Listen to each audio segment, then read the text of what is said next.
మామూలుగా ఒక ఊళ్ళో సర్పంచ్ ఎలక్షన్ జరిగితే రాజకీయం ఎలా ఉంటుందో మనందరికీ తెలుసు కదండి. అలాంటిది దేశం మొత్తం ఎంతో ఆసక్తిగా ఎదురు చూసే ఈ వెస్ట్ బెంగాల్ ఎలక్షన్స్ అంటే హీట్ ఏ రేంజ్లో ఉంటుందో ఆలోచించండి. కానీ ఈసారి బెంగాల్లో జరుగుతున్నది కేవలం రాజకీయ పార్టీల మధ్య ఫైట్ కాదండి. సాక్షాత్తు మన కేంద్ర ఎలక్షన్ కమిషన్కి బెంగాల్ సీఎం మమతా దీదీకి మధ్య జరుగుతున్న ఒక భీకరమైన యుద్ధం. అసలు బెంగాల్లో ఏం జరుగుతుందండి? ఎలక్షన్ కమిషన్ వేసిన 6 బ్రహ్మాస్త్రాల దెబ్బకి దీదీ ఎందుకు ఉక్కిరిబిక్కిరి అవుతున్నారో, అసలు సుప్రీంకోర్టు దీదీకి ఎందుకు అంత గట్టిగా క్లాస్ బీకింది, ఇవన్నీ మనం గమనించాలండి. చూడండి, మన దేశంలో చాలా చోట్ల ఎలక్షన్స్ హడావిడి నడుస్తుంది. ఏప్రిల్ 9వ తారీఖున అస్సాము, కేరళ, పుదుచ్చేరి ఈ రాష్ట్రాల్లో ఎలక్షన్ జరగబోతున్నాయి. ఆ తర్వాత ఏప్రిల్ 23న తమిళనాడులో ఉన్నాయి. మళ్ళీ సేమ్ డేట్ అండి, ఫైనల్గా ఏప్రిల్ 23న 29వ తారీఖులో వెస్ట్ బెంగాల్లో ఎలక్షన్ జరగబోతున్నాయి. అందరికంటే లాస్ట్లో బెంగాల్ ఎలక్షన్స్ ఉన్నా సరే అండి, దేశం మొత్తం చూపు మాత్రం బెంగాల్ మీద ఉంది. దానికి ఒక బలమైన కారణం కూడా ఉంది. మామూలుగా అండి కేరళ, తమిళనాడు ఇలాంటి రాష్ట్రాల్లో ప్రతిపక్ష పార్టీలు ప్రభుత్వాలు ఉన్నా కూడా ఎలక్షన్ కమిషన్ చెప్పిన రూల్స్ని తూచా తప్పకుండా ఫాలో అయ్యి ఓటర్ లిస్టు సవరణ చేసే ప్రాసెస్లో పూర్తిగా సపోర్ట్ కూడా ఇచ్చాయి. రిజల్ట్ ఏదైనా సరే అండి ప్రశాంతంగా తీసుకుందాం అన్నట్లు ఎలక్షన్ కమిషన్కి సహకరించాయి. కానీ బెంగాల్ దగ్గరకు వచ్చేసరికి సీన్ అంతా రివర్స్ అండి. ఎలక్షన్ కమిషన్కి ఓపెన్గా వార్నింగ్ ఇచ్చి మరీ దీది పంగనామాలు పెట్టాలని చూసింది. ఎలక్షన్ కమిషన్ ఎప్పుడైనా సరే 10 ఏళ్ళకోసారి ఓటర్ లిస్ట్ని ఫిల్టర్ చేస్తూ ఉంటుంది. అంటే ఊళ్ళో లేని వాళ్ళు, చనిపోయిన వాళ్ళు, డబుల్ ఓట్లు ఉన్న వాళ్ళవి ఇలాంటి డూప్లికేట్ ఓట్లన్నీ ఏరి పారేస్తుందండి. దాన్ని ఎలక్షన్ కమిషన్ పరిభాషలో ఏఎస్డి అంటారు. అంటే అబ్సెంట్, షిఫ్టెడ్, డెడ్ అనమాట. బెంగాల్ ఇలా ఫిల్టర్ చేసేసరికి ఏకంగా 58 లక్షల ఓట్లు ఎగిరిపోయాయండి. మామూలుగా ఏ పొలిటికల్ అనలిస్ట్కైనా సరే సడన్గా 12-13% ఓట్లు తగ్గిపోతే లెక్కలు తారుమారు అవుతాయి. ఇక్కడే మమతా దీదికి గట్టిగా మండిపోయింది. అసలు ఎలక్షన్ కమిషన్కి సహకరించకూడదని మొదటి రోజు నుంచే ఒక సహాయ నిరాకరణ ఉద్యమంలాగా స్టార్ట్ చేశారు. ఓటర్ లిస్ట్ని అప్డేట్ చేసే ప్రాసెస్ని చాలా లేట్ చేశారు. ఎలక్షన్ డ్యూటీలకి అధికారులను ఇవ్వకుండా చాలా ఇబ్బంది పెట్టారు. ఒకవేళ అధికారులను ఇచ్చినా సరే అండి, వాళ్ళని తమ గుప్పెట్లో పెట్టుకోవడానికి 12 నెలల జీతానికి బదులు 13 నెలల జీతం ఇస్తామని ఆశ పెట్టడం, స్పెషల్ ఇంక్రిమెంట్లు ఇవ్వడం ఇలాంటివి చేసి లోపరుచుకోవాలని చూశారు. కానీ ఎలక్షన్ కమిషన్ ఇవే పట్టించుకోకుండా ఆ 58 లక్షల ఫేక్ ఓట్లని నిర్దాక్షిణంగా తీసేసిందండి. దీని మీద మమతా దీది ఏకంగా కలకత్తా హైకోర్టుకి, ఆ తర్వాత ఏకంగా సుప్రీంకోర్టుకు కూడా వెళ్లారు. స్వయంగా ఆమె సుప్రీంకోర్టులో నిలబడి వాదనలు వినిపించారు. కానీ ఆమె తీరు చూసి సుప్రీంకోర్టుకు కూడా చిర్రెత్తుకొచ్చింది. మమ్మల్ని డామినేట్ చేసి దబాయించి పనులు చేయించుకోవాలని చూస్తుందన్న రేంజ్లో కోర్టు కూడా అర్థమైపోయింది. ఎలక్షన్ కమిషన్ కూడా ఆమె అణగదొక్కాలని చూశారు. కానీ అది వర్కౌట్ కాలేదు. లేట్గా అయినా సరే అండి ఎలక్షన్ కమిషన్ తన పంతాన్ని నెగ్గించుకుంది. ఇదే టైంలో సుప్రీంకోర్టుతో దీదికి ఇంకో పెద్ద గొడవ కూడా జరిగింది. అదేంటంటే కలకత్తాలో న్యూ గరియా నుంచి నేతాజీ సుభాష్ ఇంటర్నేషనల్ ఎయిర్పోర్ట్ వరకు అండి ఒక ఆరెంజ్ లైన్ మెట్రో పనులు జరుగుతూ ఉన్నాయి. ఆ పనులకి అడ్డంకులు లేకుండా ఒక 2 రోజులు ట్రాఫిక్ కాపాలని అడిగితే రాష్ట్ర ప్రభుత్వం ఒప్పుకోలేదండి. మ్యాటర్ హైకోర్టుకి వెళ్తే వాళ్ళు ఖచ్చితంగా ఆ 2 రోజులు ట్రాఫిక్ బ్లాక్ చేయాల్సిందని ఆర్డర్ వేశారు. అయినా సరే దీదీ సర్కార్ వినకుండా దాన్ని పట్టుకొని మళ్ళీ సుప్రీంకోర్టుకి వెళ్ళింది. అప్పుడు సుప్రీంకోర్టు దీదీకి మామూలుగా కాదు, దిమ్మ తిరిగేలా ఒక రేంజ్లో క్లాస్ బెక్కింది. You are in a dereliction of constitution duty అని మొహం మీదే చెప్పేసింది. అంటే రాజ్యాంగం ప్రకారం మీరు చేయాల్సిన బాధ్యతల్ని మీరు గాలికి వదిలేస్తున్నారని ఒక ఘాటుగా హెచ్చరించిందండి. ఇంకో మాటలు చెప్పాలంటే మీ మీద ప్రెసిడెంట్ రూల్ అంటే రాష్ట్రపతి పాలన పెట్టినా కూడా మేము అడ్డుకోమన్నంత సీరియస్గా ఈ సుప్రీంకోర్టు వార్నింగ్ ఇచ్చిందనమాట. దీన్ని బట్టి మీకు అర్థం కావాల్సింది ఏంటంటే కోర్టు కూడా దీదీకి పూర్తిగా వ్యతిరేకంగా మారిపోయింది. ఇక elections model code of conduct రాగానే ఎలక్షన్ కమిషన్ తన అసలు పవర్ ఏంటో చూపించింది. రాష్ట్రంలో ఏ అధికారి ఎలాంటోడు, ఎవరి బ్యాక్గ్రౌండ్ ఏంటి, ఎవరెవరు పాత నేరస్తులు, ఎవరెవరు రూలింగ్ పార్టీకి కొమ్ము కాస్తున్నారు అనేది సుప్రీంకోర్టుకి, ఎలక్షన్ కమిషన్కి పక్కగా తెలిసిపోయిందండి. అందుకే ఎలక్షన్ డేట్ అనౌన్స్ చేసిన రోజే అర్ధరాత్రే ఏకంగా రాష్ట్ర చీఫ్ సెక్రటరీని అలాగే డీజీపీని ఇద్దరిని తీసి పక్కన పెట్టేశారు. ఈ ముక్క కనీసం ముఖ్యమంత్రి మమతా దీదీకి కూడా ముందస్తు సమాచారం ఇవ్వకుండా చేశారండి. ఇప్పుడు సుప్రీంకోర్టు దగ్గరికి వెళ్ళి మొరబెట్టుకుందామన్నా కూడా లాభమే లేదు. ఎందుకంటే కోర్టు ముందే ఈ మీద కోపంగా ఉంది కదా. ఇక చేసేదేం లేక దీదీ సైలెంట్ అవ్వాల్సిన పరిస్థితి వచ్చింది. మరోపక్క అండి ఒకప్పుడు దీదీ పెట్టిన టార్చర్కి బలైపోయిన ప్రభుత్వ అధికారులు ఉంటారు కదా, ఇప్పుడు ఎలక్షన్ కమిషన్ చేతిలో పవర్ ఉండడంతో చాలా భయం లేకుండా ఎవరికి ఫేవర్ చేయకుండా ఒక నిష్పక్షపాతంగా తమ డ్యూటీ చేసుకుంటూ పోతా ఉన్నారు.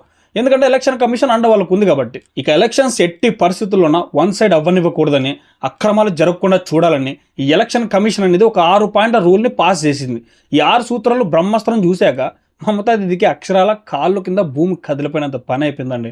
6 కఠినమైన రూల్స్ ఏంటో ఇప్పుడు మీకు పూజ కూర్చున్నట్టు చెప్తాను వినండి. మొట్టమొదటి పాయింట్ అండి, నో వైలెన్స్. అంటే ఎలక్షన్స్ టైంలో ఎలాంటి హింసను సహించేదే లేదు. పోలింగ్ ముందు కానీ పోలింగ్ తర్వాత కానీ ఎలాంటి దాడులు జరగకూడదు. పాత ఎలక్షన్స్లో అంటే 2021లో 2024లో ఎక్కడైతే గొడవలు జరిగాయో ఆ ప్రాంతాల్లో ఉన్న అధికారుల లిస్టు మొత్తం ఎలక్షన్ కమిషన్ ముందే తెప్పించుకుని వారిపై యాక్షన్ స్టార్ట్ చేసిందండి. దీంతో మొత్తం పోలీస్ డిపార్ట్మెంట్కి భయం పట్టుకుంది. ఎలక్షన్ తర్వాత దీది మళ్ళీ పవర్లోకి వస్తే మమ్మల్ని కాపాడుతుందేమో అని ఆశపడే వాళ్ళని కూడా వదలకుండా అండి ఎవరైతే రిటైర్మెంట్కి దగ్గరగా ఉన్నారో వాళ్ళని కూడా పక్కన పెట్టి ఈ కొత్త ఎస్పీలను డిఎంలను కూడా రంగంలోకి దించుతున్నారు. సో హింసకు తావు లేకుండా ఫుల్ కంట్రోల్ తీసుకున్నారు అనమాట. ఇక రెండో పాయింట్ ఏంటంటే నో ఇంటిమిడేషన్, అంటే ఓటర్లని బెదిరించడానికి భయపెట్టడానికి వీలు లేదు. మనకి పాత క్రిమినల్ ప్రొసీజర్ కోడ్ 107 లేదా ఇప్పుడు కొత్తగా వచ్చిన భారతీయ నాగరిక సురక్షిత సంహిత సెక్షన్ 123 ప్రకారం అండి ఎవరైతే లోకల్ రౌడీలు తృణమూల గుండాలు ఉన్నారో వాళ్ళందరి దగ్గర నుంచే ముందే బైండ్ ఓవర్ కేసులు నమోదు చేసి బాండ్ రాయించుకుంటున్నారు. ఎవరిపైన అయితే నాన్ బెయిలబుల్ వారెంట్లు ఉన్నాయో వాళ్ళని వెతికి మరీ అరెస్ట్ చేస్తున్నారండి. సో బెయిల్ మీద ఉన్న వాళ్ళు బెయిల్స్ కూడా క్యాన్సిల్ చేస్తున్నారు. పైగా ప్రతి నియోజకవర్గానికి ఒక సెంట్రల్ ఐఏఎస్ ఆఫీసర్ని అబ్జర్వర్గా పెట్టి మానిటర్ కూడా చేస్తున్నారు అనమాట. సో డిస్ట్రిక్ట్ ఎలక్షన్ ఆఫీసర్ని కూడా మొత్తం మార్చేశారు. ఏకంగా దీది సొంత నియోజకవర్గం సౌత్ కలకత్తాలోని భవానీపూర్లో కూడా అండి డిస్ట్రిక్ట్ ఎలక్షన్ ఆఫీసర్ని మార్చేశారంటే పరిస్థితి ఎంత టైట్గా ఉందో అర్థం చేసుకోండి. ఇక మూడో పాయింట్ వచ్చి నో ఇండ్యూస్మెంట్, అంటే ఒక ఓటర్లకి ఎలాంటి ప్రలోభాలు పెట్టకూడదు. సో ఎలక్షన్స్ అనగానే ఓటర్లను ఆకర్షించడానికి డబ్బులు పంచడం, మందు పోయించడం, ఎన్నికల ముందు రోజు రాత్రి ఏవో ఫ్రీ స్కామ్లు అని చెప్పి ఆశ పెట్టడం కామనే కదండి ఇవన్నీ. ఒకప్పుడు ఇవన్నీ చాలా ఈజీగా జరిగిపోయి, కానీ ఈసారి అలా డబ్బులు కానీ మందు కానీ పంచడానికి ఏమాత్రం వీలు లేకుండా చాలా స్ట్రాంగ్గా నిఘా పెట్టారు. నాలుగో పాయింట్ నో చాపా. సో చాపా అంటే బూత్ క్యాప్చరింగ్ అనమాట. ఒకప్పుడు ఎలక్షన్స్లో బూత్ల మీద పడి దొంగ ఓట్లు గుద్దేసేవాళ్ళు కదండి, అది ఆపడానికి ఈసారి 100% వెబ్ కాస్టింగ్ తీసుకొచ్చారు. అంటే ప్రతి పోలింగ్ బూత్లో కెమెరాలు ఉంటాయి అనమాట. సెన్సిటివ్ ఏరియాల్లో అయితే ఏకంగా మూడు ఎక్స్ట్రా కెమెరాలు పెడుతున్నారండి.